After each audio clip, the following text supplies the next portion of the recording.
এবার আসেন খুব ইম্পর্টেন্ট একটা জায়গা, সূরা আহজাবের শেষ। মানে আমি আবারও স্মরণ করিয়ে দিই, সূরা আহজাবকে আমরা নেব এমন একখানা সূরা হিসাবে যে সূরাটা আল্লাহ তাআলার মনোনীত যে সমস্ত নবী রাসূল, তাই না সূরা আল ইমরানে আমরা যেটা 81-তে দেখেছি, তাই না, ওয়াইদ আখাযাল্লাহু মিসাকান নাবিয়্যিন, ওয়াইদ আখাযাল্লাহু মিসাকা আন-নাবিয়্যিন, অঙ্গীকার যখন নিয়েছিলেন আল্লাহর নবীগণের কাছ থেকে, তখনকার একটা সিনারিও ওই। তো তার শেষ জন হলো মুহাম্মদ রাসূলুল্লাহ হলো। তাহলে আমি আবারও ঠিকানাটা ধরিয়ে দিই, সূরা 22 আয়াত সূরা হজকে আমার বিবেচনায় যতটুকু আল্লাহ আমাকে বুঝতে দিয়েছেন সে অনুযায়ী সূরা হজ হলো যাকে বলে যে মানে আল্লাহ তাআলার মনোনীত মানুষদের থেকে রিসালাত কেমন করে সাধারণের কাছে আসবে।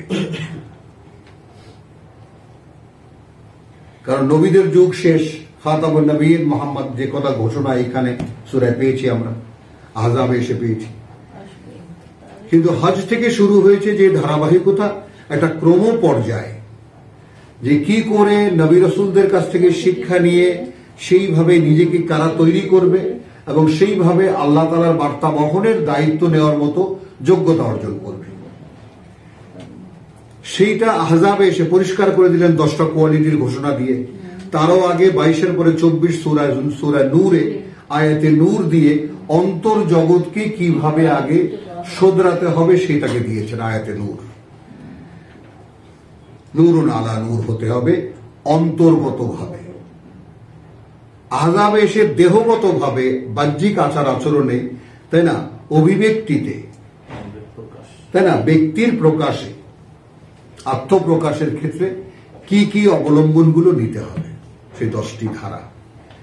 তো এই সমস্ত অনুশীলনের পরে আমরা যখন যেখানে এলাম, তো সেইখানে এসে এখন এখানে শেষে একটা যে কথা আসছে সেই ব্যাপারটা খুব ভয়ঙ্কর একটা কথা, এই কথাটাকে আমরা নেব। ওহে যারা বিশ্বাস এনেছ, আয়াত 69। আবার সেই কিন্তু ইয়ারুদ্দিনা আমানু বলে কি বলেছিল, হ্যাঁ কথা বুঝছো, তোমরা তৈরি হয়ে যাও রেসালাতের মানে দায়িত্ব নেওয়ার জন্য। এখন কি বলা হচ্ছে, ইয়ারুদ্দিনা আমানু লা তাকুনু কাল্লাযিনা আযাউ মূসা, লা তাকুনু কাল্লাযিনা আযাউ মূসা, তোমরা তাদের মতো হয়ে যেও না যারা কষ্ট দিয়েছিল মূসাকে। ওহে যারা বিশ্বাস এনেছ, তোমরা হয়ে যেও না তাদের মতো যারা কষ্ট দিয়েছিল মূসাকে। কথা বোঝো তো, কিভাবে কষ্ট দিয়েছিল, নানান ধরনের প্রশ্ন করে, এটা জিজ্ঞাসা, উল্টা পাল্টা প্রশ্ন, এটা তো আমরা দেখেছি একদম সেই প্রথম থেকে নিয়ে। ফাবাররাহু আল্লাহ, তারপর সম্পূর্ণ দায়মুক্ত করে দিয়েছেন আল্লাহ তাকে, মিম্মা ক্বালু, সেই সব থেকে যারা তারা তাকে যা বলতো। এখন এখানে একটা রেফারেন্স দিতে পারি, সূরা মায়েদার আয়াত 26। কথাটা বলছি, এটাকেও তুমি নিতে পারো 25-26। কথাটা বুঝছো না, ওখানে ঘোষণাটা আসলো এইভাবে, একটু দেখে নিই আমরা, মনে থাকবে তাহলে।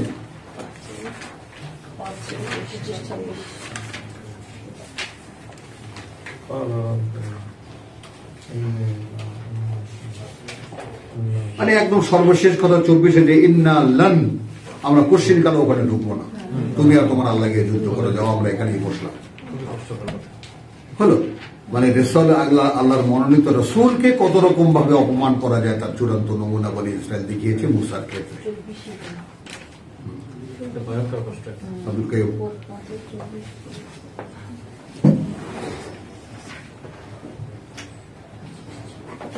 এখন মূসা বলছে, রব্বি ইন্নী লা আমলিকু ইল্লা নাফসি ওয়া আখি।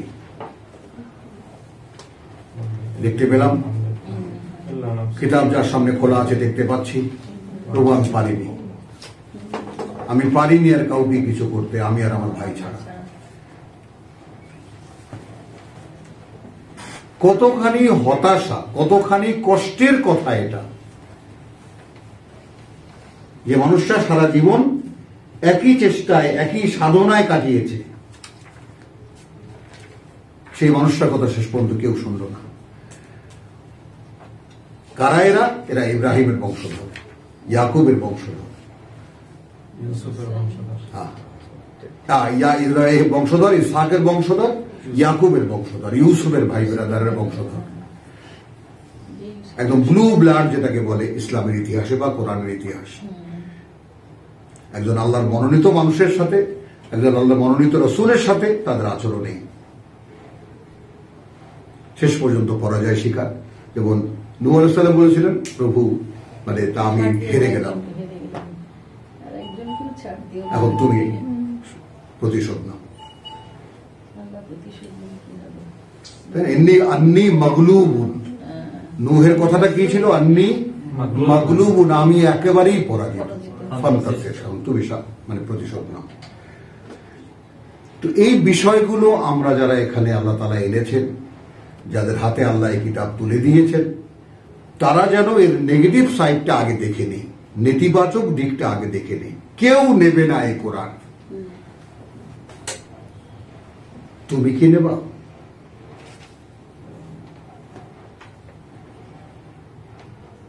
আল্লাহর জিজ্ঞাসা স্পষ্ট, এই কোরআনের কথা কারো কাছে বলতে গেলে কেউ নেবে না। তোমার বউ নেবে না, তোমার সন্তান নেবে না, তোমার ভাই নেবে না, তোমার বাপ নেবে না, তোমার মা নেবে না। তুমি কি নেবা?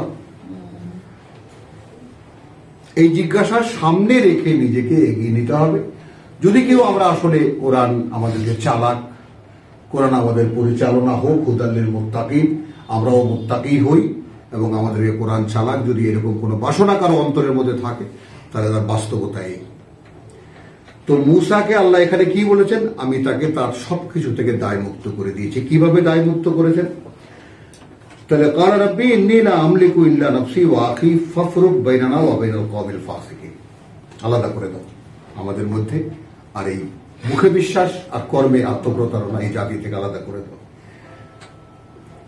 এখন আল্লাহ তো শাস্তি ঘোষণা করলেন, মুহাররামুন আলাইহিম 40 সানাতান ইয়াতিহুনা ফিল আরদি ফালা তাসা আলাল কওমিল ফাসিকিন। এখন এই ফাসিক জাতি নিয়ে তুমি আর আফসোস করো না, এই আমি কাট অফ করে দিলাম তোমাদের সাথে তাদের সম্পর্ক।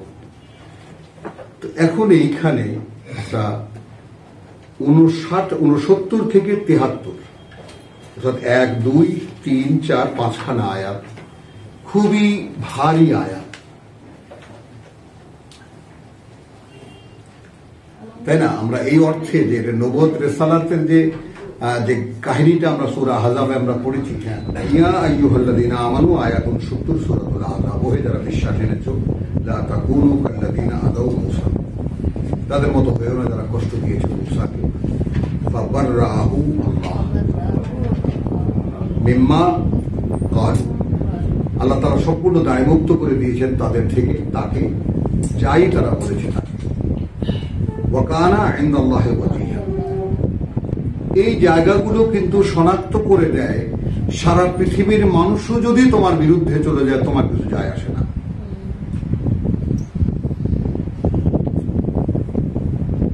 অর্থাৎ বোধের ক্ষেত্রে আমরা কোন জায়গায় দাঁড়াবো,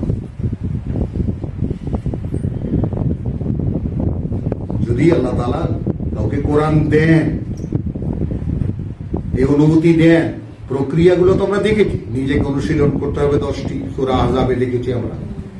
তারপরে আল্লাহ তাআলা যুক্ত হবেন আমার উপরে, সংযোগ দেবেন আমার উপরে ফেরেশতাদের মাধ্যমে, আমাকে বের করবেন অগণিত অসংখ্য অন্ধকারের ঘোর থেকে। আমার এই মনোজগতে কত রকমের অন্ধকার যে আছে তা কোনো শেষ নেই, যে কারণে আল্লাহ তাআলা কোরআনকে বারবার করে শিফা শিফা শিফা বলেছেন, কারণ মনের মধ্যে অসংখ্য রোগ আমার।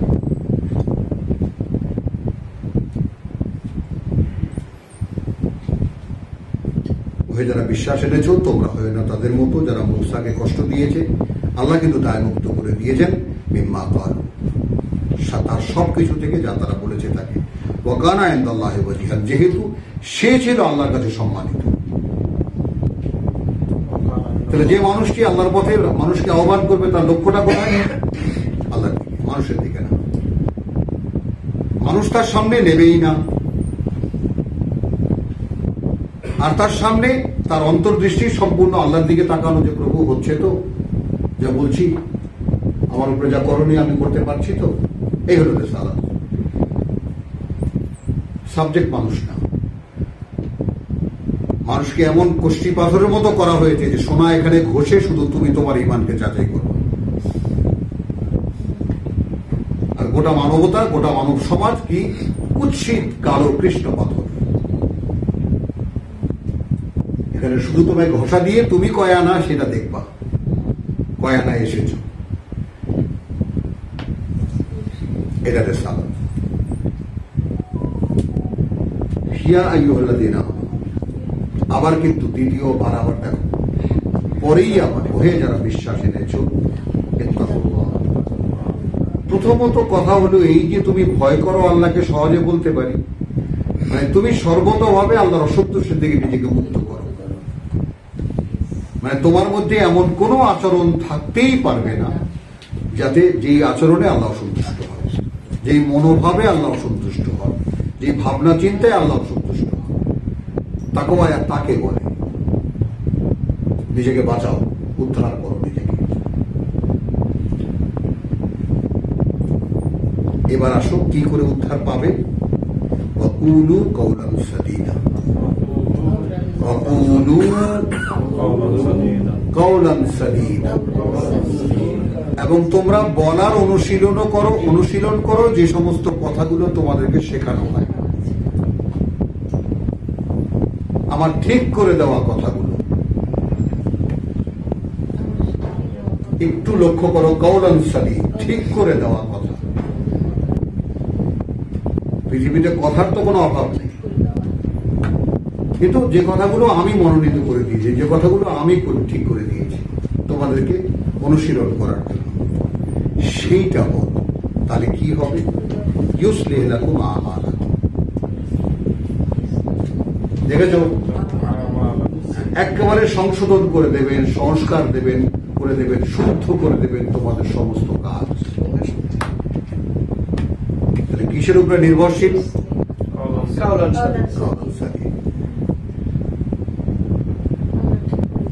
আমি যদি আমার নিজেকে বলি, আমি অনুশীলন করি, আমি যদি পড়ি, তাই না, সবকিছু যদি আল্লাহ শিখিয়ে দেওয়া কথাগুলোর যদি অনুশীলন আমার দ্বারা হয়, তাহলে কি হবে? আমার কাজগুলো তিনি ঠিক করে দেবেন, আমি না।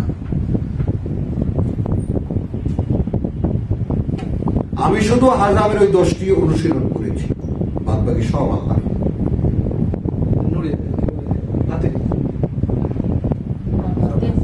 এই আযাবে নেই 35। তাহলে ইয়া আইয়ুহাল্লাযীনা আমানু ইত্তাকুল্লাহ ওয়া কুলু কওলান সাদীদ, সব সময় বলবে তোমরা সেই কথাগুলো যেগুলো ঠিক করে দেওয়া। ইউসলিহ লাকুম আমালাকুম, একদম শুধরে দেওয়া হবে, শুদ্ধ করে দেওয়া হবে তোমাদের সমস্ত কাজকর্ম। ওয়া ইয়াগফির লাকুম যুনুবাকুম, এবং ক্ষমা করে দেবেন তিনি তোমাদেরকে তোমাদের যত পাপ। ওয়া মান ইউতিল্লাহ ওয়া রাসূলহু, অর্থাৎ যারা আনুগত্য করবে আল্লাহ, অর্থাৎ তার বার্তাবাহকের, ফাকাদ ফাযা ফাওজান আযীমা, তাহলে এটা নিশ্চিত যে তারা একেবারে সফল হবে, সফলতার মহত্তম সফলতা। এবার আসি, ইন্না আরাদনা আল আমানা, আমরা সামনে রেখেছিলাম এই আমানতকে। কোন আমানতকে?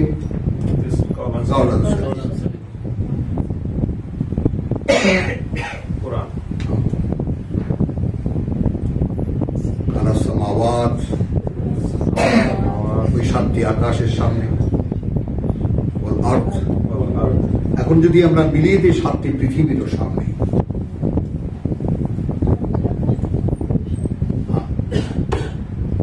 হলো ওয়াল জিবাল, এবং এই পাহাড় পর্বতের সামনে, পর্বতমালার সামনে, অর্থাৎ বৃহত্তর অস্তিত্ব আকাশ, পৃথিবী এবং পর্বতমালা। আবাইনা, তারা অস্বীকার করছে। আন ইয়াহমিলনাহা, যে তারাই দায়িত্ব বহন করতে পারবে না। বুঝে না? আমরা তো দেখেছি যে সামনে গেলে দেখবো যে লাউ আনজালনা হাযাল কুরআন আলা জাবালিন লা রাআইতাহু খাশিয়ান মুতাসাদ্দিআন মিন খাশিয়াতিল্লাহ। আল্লাহর ভয়ে দীর্ণ বিদীর্ণ হয়ে যেত সে পর্বত, যদি কোনো পর্বতের উপর অবতীর্ণ করা হয়। তাহলে তার কিছুটা আঁচ আমরা এখানে পাই। আকাশকে দিয়েছিলাম বলতে, পৃথিবীকে দিয়েছিলাম তুমি বলো। আর সে এরপরে বক্তব্য কি হতো আমরা তো জানি, প্রতিটি অস্তিত্বেরই ভাষা আছে, দেখবো যেটা কারণ আমাদের কেউ জানিয়ে দিয়েছে। তো তাহলে কি দাঁড়ালো জিনিসটা, যে আমি রেখেছিলাম এই আমানত, যে আমার শেখানো কথা, আমার বলা কথাগুলো আবার রিপিট করা। গণসাদীদের একটা দুইটা পাশ থাকে, একটা পাশ হলো যে আমি যে কথা শিখিয়েছি, আর দ্বিতীয় পাশটা হলো টাকার অপিট হলো যে কথা তোমরা বলবে আমার হয়ে। বলো, কথাটা রিপিট করো, যে কথা আমি তোমাদেরকে শিখিয়ে দিলাম, আর যে কথা তোমরা ঠিক আমার মতো করে বলবে মানুষকে। এরকম আকাশকে বলেছি, পৃথিবীকে বলেছি, পর্বতমালাকে বলেছি, তারা কেউ স্বীকার করেনি এ দায়িত্ব নিতে। হামালাহা আল ইনসান, এগিয়ে এসে দায়িত্ব নিয়েছে মানুষ। বল,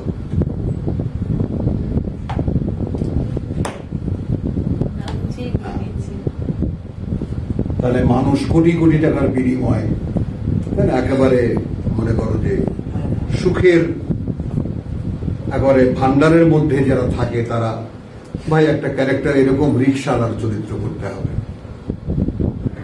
10 কোটি টাকা দেবো আপনাকে। রিক্সাওয়ালার ঘরে যাবে, রিক্সার সাথে বন্ধুত্ব করবে, খাবে ওইভাবে, দেখবে ওইভাবে, যাতে একদম হুবহু ফিল্মে রিক্সাওয়ালার ক্যারেক্টার ফুটিয়ে তোলা যায়। তো যেই চরিত্রগুলো ফুটিয়ে তুলতে হবে, বিশদ বর্ণনা আছে একেবারে নূহ থেকে নিয়ে মুহাম্মদ পর্যন্ত, যে হিরোদের অনুসরণ করতে হবে আমাদেরকে, কি হতে হবে আমাদেরকে, কিভাবে হতে হবে তারও বিস্তারিত বর্ণনা এখানে বলেছেন। দিনে রাতে, সকালে সন্ধ্যায় কখন কি অনুশীলন করতে হবে, কোথায় কাজে, মানুষ মনে মানুষে কিভাবে কিরকম হতে হবে, সব বলে দেওয়া আছে। এখন মানুষ দেখলো আমার দ্বারা এটা সম্ভব, আমি এটা পারি, পারব। মানে মানুষ তার নিজের মধ্যেই নিজ অবস্থানে থেকেই সে দেখতে পেয়েছে, I can act according to A scripture. একটু কথাটা একটু বোঝেন।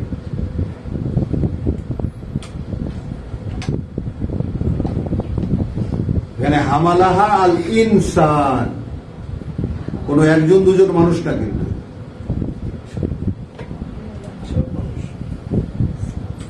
পারবে বলে নিয়েছে। এখন আকাশ পৃথিবী পর্বতমালার একটা জোর আছে, তারা অস্বীকার করলো কোন দাবিতে? কারণ তারা একবার হয়েছে, তাও আনাও তারা যেইভাবে পরিকল্পনা করেছি ওইভাবে আত্মপ্রকাশ করো, ইচ্ছায় হোক অনিচ্ছায় হোক। তাই না, তাই মনে আছে? আমরা ঠিক সেভাবেই আত্মপ্রকাশ করেছি যেভাবে আপনি বলেছেন। তাহলে তাদের দাবি আছে, যেমন নূহের দাবি ছিল প্রভু একটাকেও রাখবা না, আচ্ছা বেশ। মূসা বলেছিল প্রভু আর দেবা না এদেরকে, আচ্ছা বেশ। তোমাকে যা হতে বলেছি হয়ে তো দেখাও।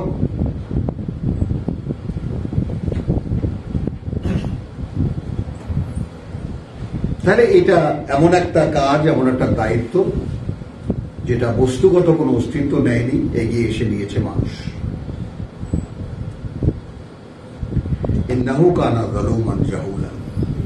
এইখানে আল্লাহ বকা দেননি, এখানে লিখেছেন যে মানুষ যে বড় জালেম ও মূর্খ জাহেল তাহাতে সন্দেহ নেই। ব্যাপারটা এইরকম না, ব্যাপারটা এইরকম না। ইন্নাহু তখন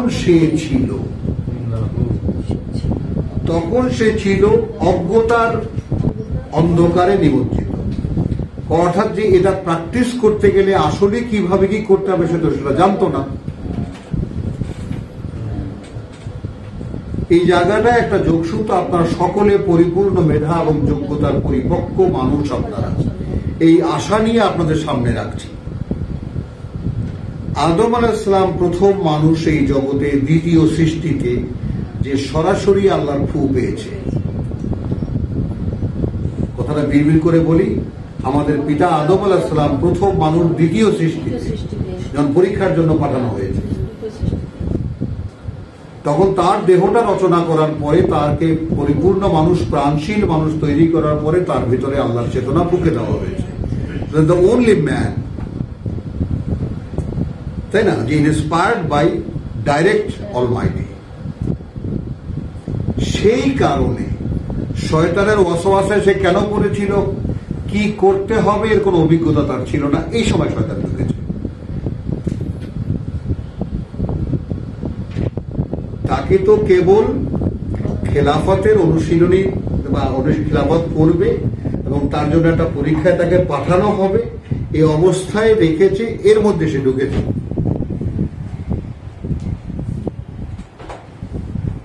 কিন্তু ফাতালাক্কা আদামু মির রাব্বিহি কালিমাতিন, এই লিঙ্কটাকে আগে একটু মনে রাখার চেষ্টা করো। যখন তিনি শয়তানের একেবারে ফাআখরাজাহুমা মিম্মা কানা ফীহি, সূরা বাকারার 36, 37, 38 পর্যন্ত আমরা পড়ি মনে মনে। তো তাদেরকে যখন মা বাবাকে যখন বের করেই নিয়ে আসলো, বা এখানে ভিক্ষা পাওয়া যায় না, বলে দাও না, না দিলেও চলবে।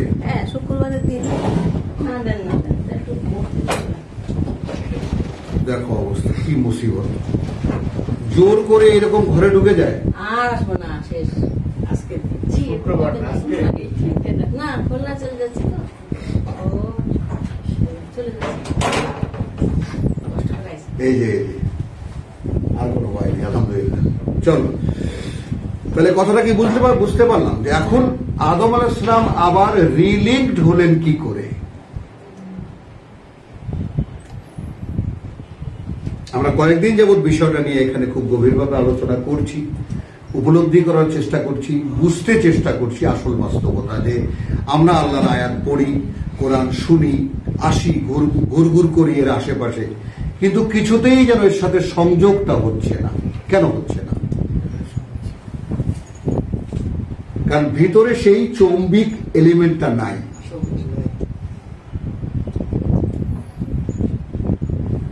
ভেতরে সেই রিসিপিয়েন্টটা, রিসিভারটা নাই, যেটা আদমের ছিল বলে, তাই না? ফাতালাক্কা আদামু মির রাব্বিহি কালিমাতিন ফাতাবা আলাইহি, এক মুহূর্ত দেরি করেনি, সাথে সাথে সে ফিরেছে তার উপরে। এই লিঙ্কটা সে হারিয়ে ফেলেছিল ইন্টারাপশনের কারণে, ইবলিসের। বুঝতে পারলাম? এখন আমরা তো আমাদের পিতামাতা থেকে নিয়ে বংশ পরম্পরায় শয়তানের পুত্র শয়তান, তার পুত্র শয়তান, তার পুত্র শয়তান, কথা বলছো? যেমন আরবের একটা মানে তোমার ন্যাচারাল ধারা হলো 50 পুরুষের কথা একত্রে যে বলতে না পারে, সে তার আসলে সে কোনো যোগ্যতা মানুষই না। অমুক ইবনে তমুক, তমুক ইবনে তমুক, তমুক ইবনে তমুক, খালি ইবনে ইবনে বলতে বলতে শেষ পর্যন্ত আমি এই। আমরা ওইরকম আত্মপরিচয় দিতে গেলে কি বলতে হবে, তাই না? শয়তান ইবনে শয়তান, শয়তান ইবনে শয়তান, শয়তান ইবনে শয়তান, শয়তান ইবনে শয়তান, ওয়া আনা, এখন আমি, তাই না? মানে অসংরক্ষিত জন্ম প্রক্রিয়ায় আমাদের জন্ম, কিছুতেই ভুলে গেলে চলবে না এটা।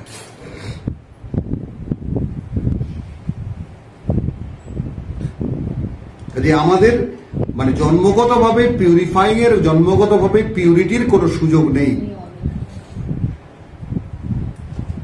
আর কোরআন একটা কথা তোমরা সকলেই বুঝবা, কিন্তু কোরআন বাল্য শিক্ষা নয়।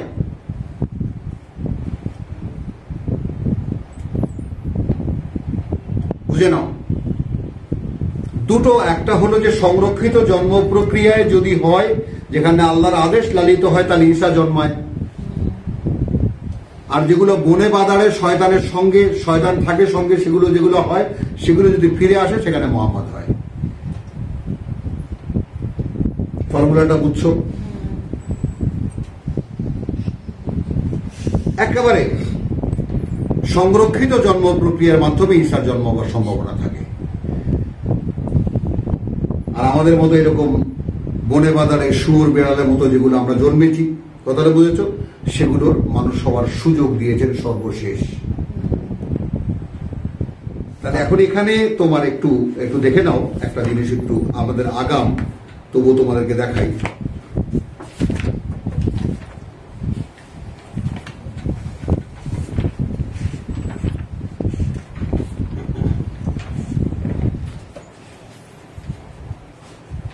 সূরা 46-এ যাও, আহকাফের আয়াত 9।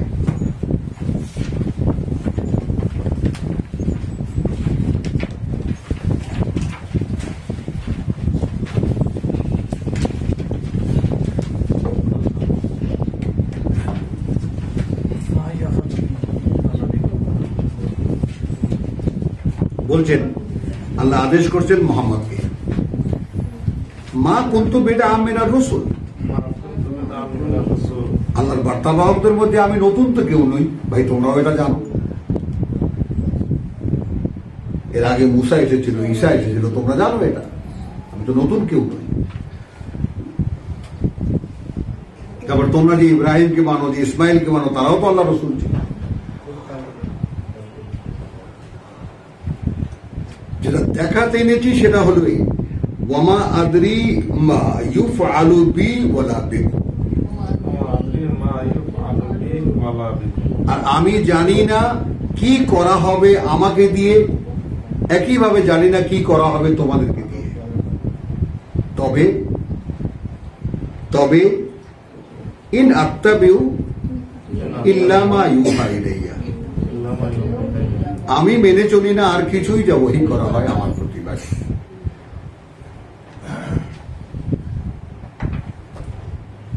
কথাটা বোঝা গেল? তো আমাদের যিনি অনুসরণীয় তার অনুসরণের অবস্থা, তার অবস্থানের অবস্থা, ওয়ামা আনা ইল্লা নাযীরুম মুবিন, আর আমি আসলে কেউ নই, আমি একজন দৃশ্যমান সাবধানকারী। আমি হোল্ড হু ইজ দেয়ার, আমি একজন চৌকিদার। এবার যাচ্ছ তো, কোথায় যাচ্ছ একটু খেয়াল করো, আমার আর কিছু বলার নেই। আর যা ওই আসে তা বলে দিই তোমাদের, এই তো কথা। তো আমাকে দেখা যায়, আর যে ওইটা আসে সেটা দেখা যায় না, এই জন্য আমি নাযীরুম মুবিন, সাবধান করি, দৃশ্যমান। তো এই যে ব্যাপারটা যে ইন আত্তাবিউ ইল্লা মা ইউহা ইলাইয়া, আমি মেনে চলি না আর কিছুই যা ওহী করা হয় আমার কাছে, এই জায়গাটা হলো আমাদের আলটিমেট জায়গা, যেখানে গিয়ে পৌঁছাতে হবে। এখন এখানে আরেকটু জিনিস দেখিয়ে আমরা পাঠে চলে যাব, যেহেতু খুব গুরুত্বপূর্ণ জায়গা। 17 একটা আয়াত দেখে নাও।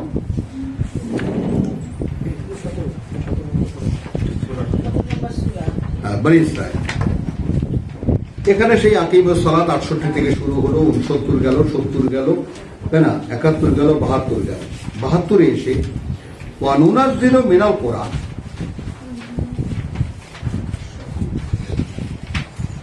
ওয়া বলো নুনাজ্জিলু মিনাল কোরআন, আমরা যথারীতি অবতীর্ণ করি তোমার পাঠরত অবস্থায়।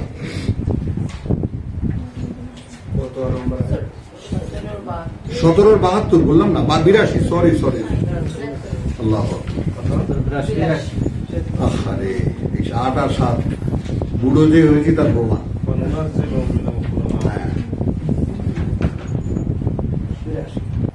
মানে এখানে তো কোরআন অনুশীলন তো 68 থেকে শুরু, 78 থেকে শুরু হয়ে গেল। 78, 69, 70 এগুলো আমি রিপিট করলাম না, 71, 72 কথা বলছো। 72 এসে বক্তব্যটা কি, তুমি যখন পড়তে থাকো তখন আমরা নাযিল করি সেগুলো।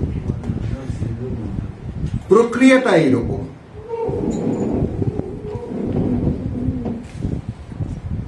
এখন এই প্রক্রিয়ার বাস্তবতা নাও, লা তাজাল বিল কোরআন, 20-14 যাও, 114।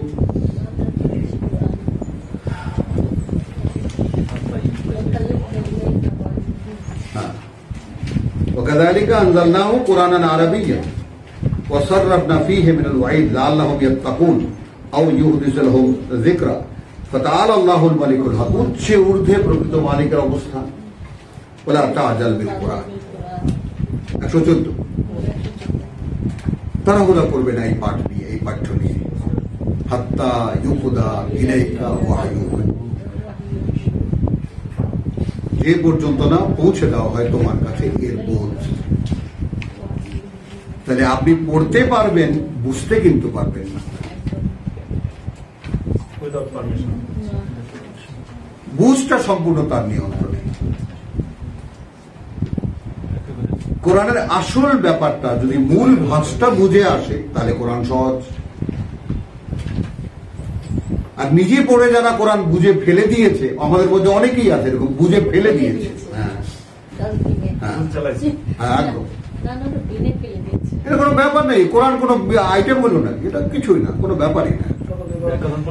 হ্যাঁ, যেখানে ঘাটে একটি শব্দ থেকে দ্বিতীয় শব্দে যেতে পারবে না যদি উপর থেকে পারমিশন না হয়। আর এই পারমিশনের ক্যাটাগরিক্যাল যে সমস্ত প্যাটার্ন তৈরি করতে হয় সেটা দেখিয়েছি তোমাদেরকে পড়ে পড়ে সূরা আযাবে, যে কোয়ালিফাইড না হলে কারো পক্ষে কোরআনের সাথে লিঙ্ক করাই সম্ভব না, কোরআন পড়া তো দূরের কথা। তর্জমা দিয়ে বহুত মানুষকে বিভ্রান্ত করা যায়। তুমি তো একটা গ্রুপকে দেখেছো যে গ্রুপের তছনছ হয়ে যাওয়ার কথা, তারা এখন আল্লাহ দ্রোহী হয়ে গেছে। আমাদের এখানেও আল্লাহ দ্রোহী হওয়ার কারখানা চালু হয়েছে।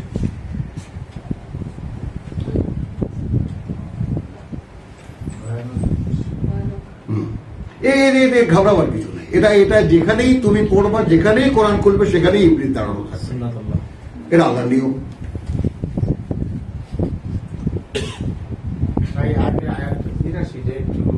না, ওটা পড়বো না আমি। যেখানে যে হলো কোনটা,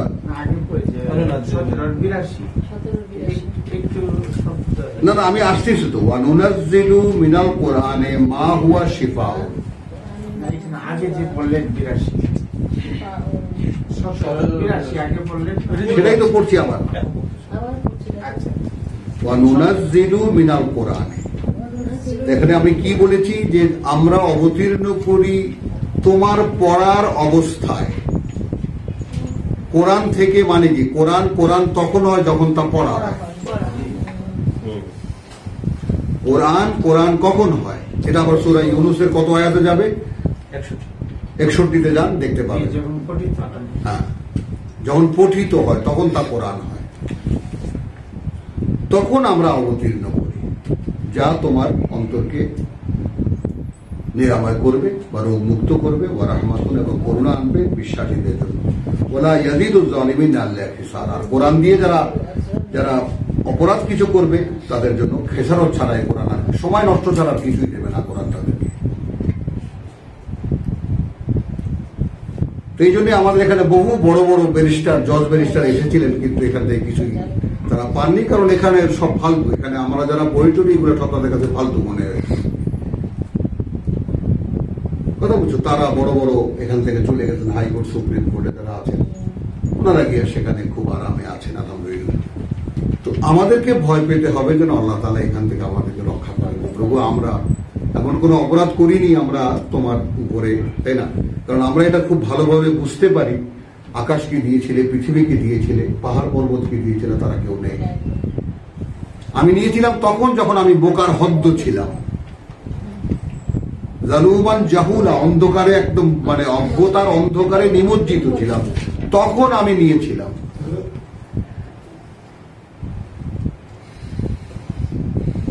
এখন তুমি মানে নিশ্চয়ই তুমি যৌক্তিকতা পাও। হ্যাঁ, এখন অবশ্যই তুমি যৌক্তিকতা পাও যে তোমাদেরকে হুয়াল্লাযী, এখন আসো যেটা আমরা এই সূরা আযাবে পড়েছি, সূরা আযাবের প্রত্যেকটা অঙ্গ প্রত্যঙ্গ খুলে খুলে দেখো। হুয়াল্লাযী ইউসাল্লি আলাইকুম ওয়া মালাইকাতাহু, সেই তিনি সংযোগ দেবেন তোমাদের উপরে এবং তার ফেরেশতারা, লিইউখরিজাকুম মিনাদ যুলুমাতি ইলান নূর। আপনি কোয়ালিফাইড হয়েছেন 10টি অনুশীলন করে, সম্ভাবনা দাঁড় করিয়েছেন বিশ্বাসী বলে, এখন অ্যাপ্লাই করেছেন আমার কাছে যে আপনি আমার পিওর চাকরি করবেন। এরপরেও দুখানা কথা আছে।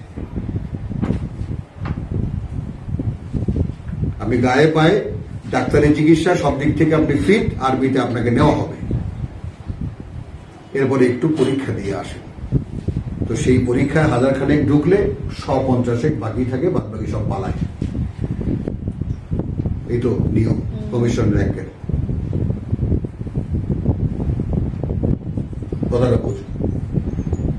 এইটা যদি আমার ভিতরে এই বোধটা থাকে যে প্রভু আমি কোরআন যখন নিয়েছি তখন আমি আসলে কিছুই জানতাম না, এর ভাজ কি, নিয়ম কি, পড়ে কিভাবে, বোঝে কিভাবে, এর সমুদায় বিষয়টাই যে তোমার হাতে, আমি এটা জানতামই না। বলো, আমরা কেউ জানতাম?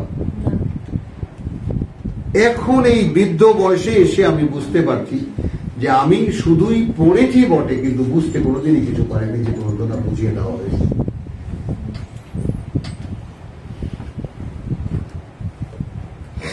বোঝা গেল? তো এইটুকুই আমার, যে যদি কওলান সাদীদকে আমরা অনুশীলন করি বা যদি বলি, বলা কওয়া করি, একে অপরকে তাওয়াসিবিল হক তাওয়াসিবিস সবর ওয়াল আসরে ইন্নাল ইনসানা লাফি খুসর। মানুষ তার জীবনের ক্ষতি করে যাচ্ছে, মানুষ তার সর্বনাশ করেই যাচ্ছে ইল্লা আল্লাযীনা আমানু, যারা বিশ্বাস এনেছে, ওয়া তাওয়াসাউ বিল হক ওয়া তাওয়াসাউ বিস সবর। একে অপরকে বলেছে, পরামর্শ দিয়েছে, উৎসাহিত করেছে এই কোরআনের, এবং একে অপরকে উৎসাহিত করেছে এখানে অবিচল থাকতে। তো আমি সেটা দেখালাম যে আমি কিন্তু জানি না সূরা আহকাফে কেন এনেছি আপনাদেরকে, আমি জানি না কি করা হবে আমাকে দিয়ে, আর না এটা জানি যে তোমাদেরকে দিয়ে কি করা হবে।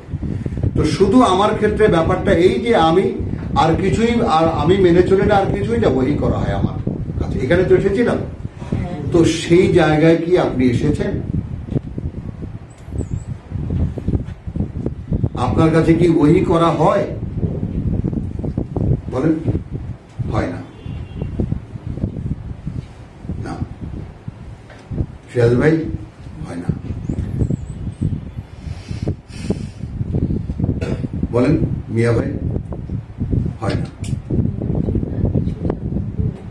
তাহলে একটা জায়গা তো যেতে হবে আপনাকে, যে আপনার কাছে ওহি করা হবে।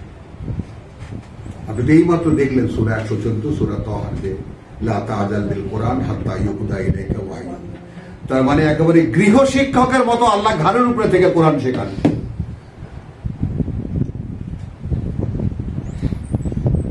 এবং এইখানে আল্লাহ ভিখারীর মতো সাহায্য চেয়েছেন, ইন তানসুরুল্লাহ ইয়ানসুরুকুম, সাহায্য করবো আমাকে, আমি তোমাকে সাহায্য করবো।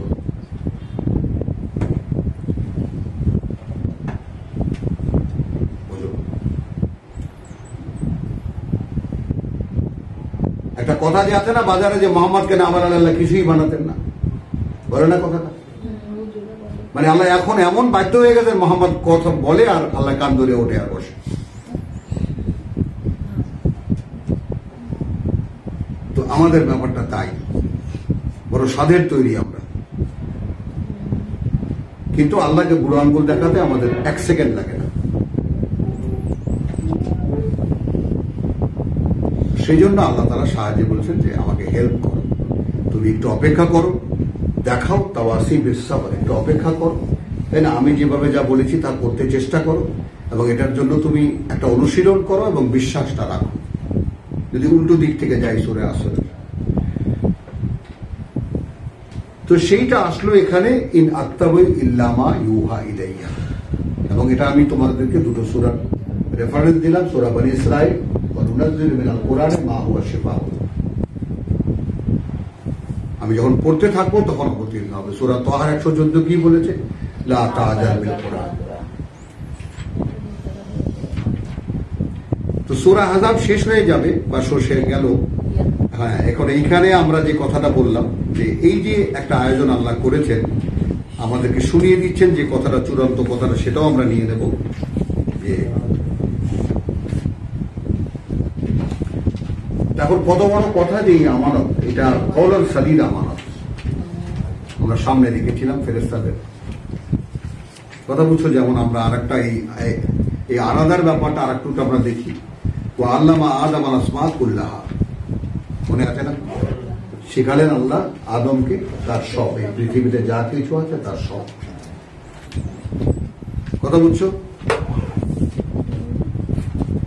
সুম্মা আরাদা হোম, সুম্মা আরাদা হোম, অর্থাৎ তারপর সামনে রাখলেন তাদের, অর্থাৎ ফেরেশতাদের, আলাল মালাইকা, ফেরেশতাদের সামনে রাখলেন, আম্বিউনি বিআসমায়ে হাউলা, বলো তোমরা নাম ধরে ধরে এই সমস্ত সৃষ্টি।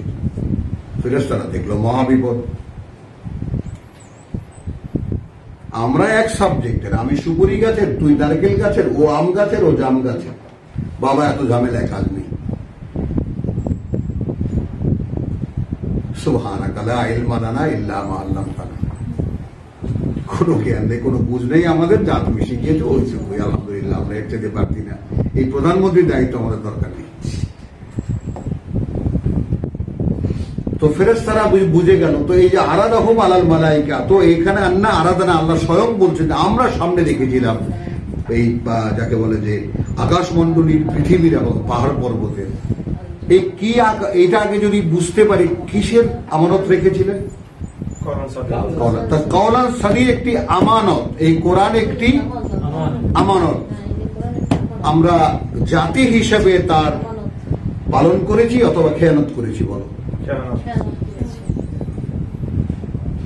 এবং এই ইহুদি জাতি যা এখন পৃথিবীব্যাপী অত্যাচারের চূড়ান্ত নমুনা স্থাপন করেছে, একইভাবে কিতাবের মানে খেয়ানতকারী, যারা তাদেরকে সাহায্য করছে খ্রিস্টান জগৎ, একইভাবে কিতাবের খেয়ানতকারী। আজকে যারা চুপচাপ বসে বসে দেখছি আমরা, তারাও একইভাবে কিতাবের খেয়ানতকারী। কিতাবের সাথে তার কোনো সম্পর্ক নেই, বুঝো? তো তখন আল্লাহ আদর করে বলেছিলেন জালুমান জাহুলা, যখন দায়িত্ব নিয়েছিল তখন বুঝতে পারেনি কিসের দায়িত্ব নিয়েছে।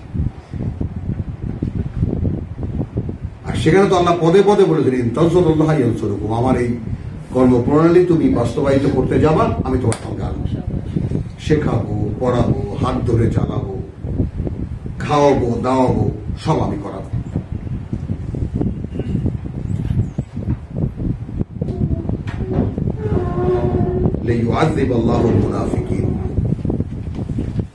তো কওলান সাদীদের ক্ষেত্রে কি হলো?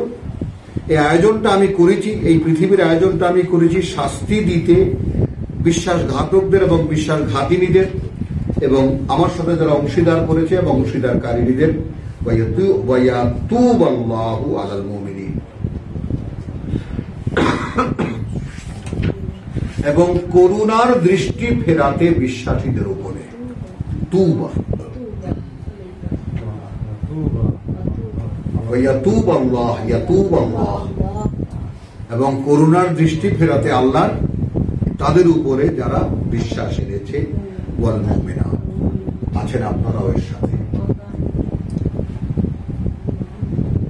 কান আল্লাহু গফুরুর রহিম, আছেন আল্লাহ অত্যন্ত ক্ষমাপরায়ণ এবং পরম করুণাময় বা পরম দয়ালু। আলহামদুলিল্লাহ, সূরা আহজাব এখানে শেষ হলো। পরে আমরা একটু বিরতি নিয়ে আমরা সূরা সাবা যাব। ওয়া আলাইনা ইল্লাল বালাগ।